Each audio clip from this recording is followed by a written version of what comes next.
What's up guys, my name is Cole. Today we're going to be talking about Scooby-Doo meets Batman in episode 3 of Cole's Classics.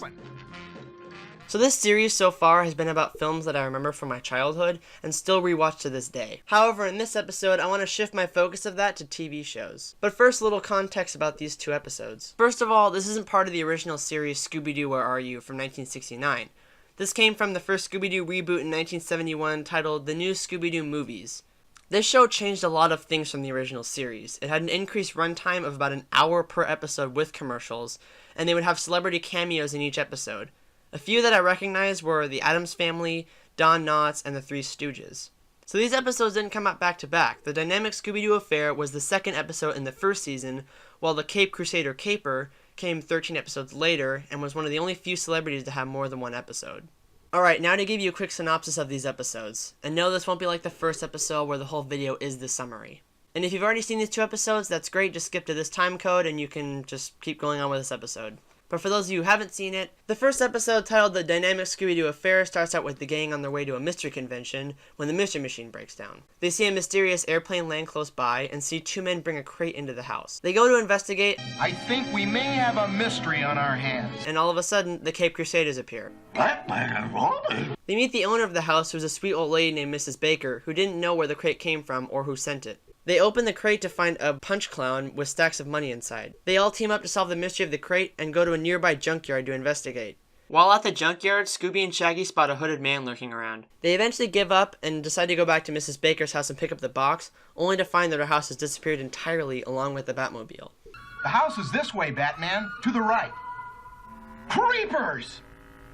Hey, like what happened to the farmhouse? Lucky for them, Batman is able to track the Batmobile, and they find it at an amusement park right next to the Batman and Robin exhibit. Wow, how convenient. They go to retrieve the Batmobile and spot Joker and Penguin hiding out in a haunted house. How convenient. All of them go inside to capture Joker and Penguin, who are able to use the haunted house's traps and scary sounds to trick them. Stay loose, Robin. This is nothing more than an ordinary bed sheet. Cheap one at that. What was that? I don't know. Velma, you better hold my hand. Wow, you really must be scared, Velma. Your hands feel so clammy. So does yours, Daph. Hey, wait a minute. Hey, wow, this is a long walk for such a short room. More plaster? Right. Yoinks! No wonder you're not going anyplace. Like we're not moving, but the floor is.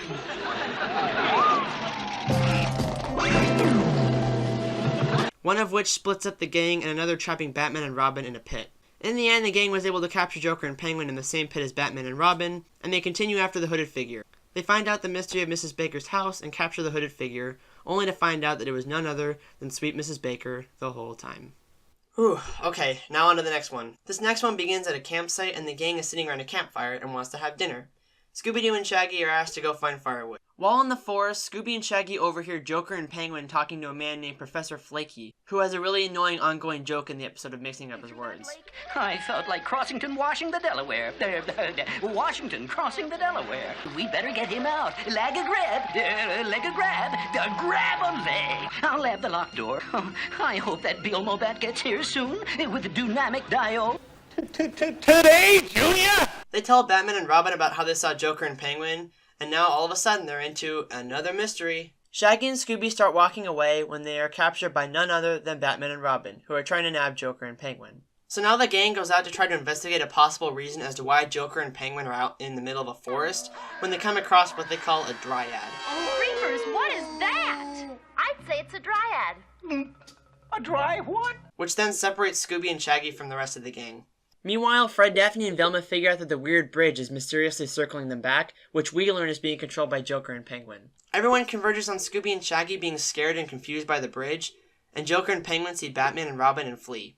They chase after them, and suddenly they vanish out of nowhere. Batman and Robin land and figure out that they went through a tunnel in the ground and end up finding their hideout cave. During which Shaggy and Scooby split up from the rest, which is always a super great idea, and start to investigate. We cut away to Joker and Penguin interrogating Professor Flaky again, which we learn they're after his invention, which is a flying suit.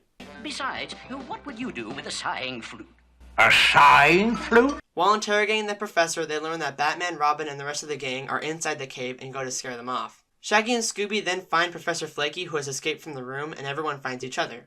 The professor then alerts Batman and Robin of Joker and Penguin's knowledge of the suit and how we threw them off by giving them a false location. Not necessarily. I told them it was at the Hillside Aircraft Company, but it isn't. It's really at the Rutham Gobber Factory. They're the Gotham Rubber Factory. Holy brainstorms! That was brilliant. They then split up and go to both locations, knowing that they'll turn up at one of them. It's pretty straightforward from there. Shaggy and Scooby eat a few tires by mistake, they show some cameo balloons, Fred knocks over Joker and Penguin with a tire and they end up capturing them, and Scooby gets to use the flying suit in the end. Alright, so now to talk about these episodes and why I like them. Okay, first of all, Scooby-Doo and frickin' Batman. Like, what more is there to say? It's no wonder how they still sell these 2 episodes literally in stores and none of the others from the series. I've always been a big fan of both Scooby-Doo and Batman, and these episodes are some of my favorites. Another reason why I like these is some of the stupid yet funny jokes that are in these. Oh, dear. Don't be frightened. We'll protect you. Yeah, like they'll protect you. Our pit is full. How pitiful. A masterpiece of duplication, except for one tiny slip-up. What's that, Batman? President Lincoln never wore a turtleneck sweater. Okay, now for some criticism of these episodes. Number 1 is that they weren't very well made. Okay, obviously this was made back before computer animation was actually a thing, and to where you could actually draw a person in a computer and they could be manipulated and changed and they could say whatever you wanted to without changing the character's structure and overall characteristics of their face. Also, unlike the original series of Scooby-Doo, this one was double the length, so the amount of drawing needed exceeded what was necessary before. So without further ado, here are my criticisms of these episodes and the way that CinemaSins would do them. Today, Scooby-Doo meets Batman and Robin. Velma's glasses are white. Where did Batman's gloves go? Maybe we've caught up with Velma. Come on! Fred says this, but his lips don't move. I have a feeling Batman and Robin are in trouble. I think we ought to look for them. Right, let's go. Shaggy, Scooby, come on. Velma is the one moving and mouthing these words, but Daphne's voice says this. The ground can be seen here, but then is in the air in the next scene. Kara is visible in this scene, then floats up from nowhere in the next scene. What even is this pit? The dot, or Batmobile, just passed through what looks like a fountain, a lake, and a building, but Joker and Penguin don't have the resources to take down Batman and Robin. Watch me lure them into the room of doom. Robin, look. A door. It's locked. I wonder what's in there. Wonder no more, bat fools. I am in this room, the Joker, the clown prince of crime. Even if the Joker somehow had the greatest audio equipment on the planet, there's no way that Batman and Robin fell for this "I'm right behind this door, come and get me" joke that the Joker's pulling right now. There's no door visible here, but in the next shot there is a door. I guess this house really is haunted. Our bat lines! We'll climb out! No, Robin. The walls and ceiling are absolutely smooth.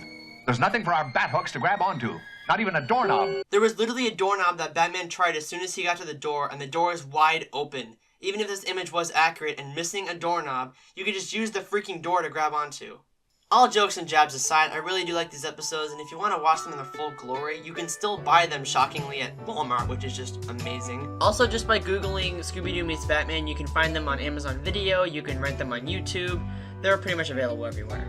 Anyway, that's about it for me today, guys. Leave a like on this episode if you enjoyed it. Thank you for subscribing.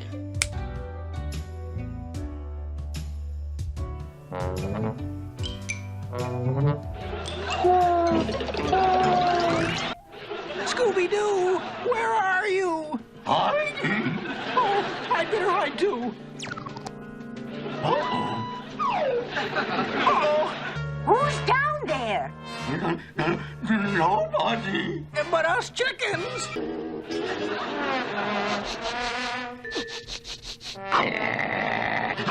Okay, put him up.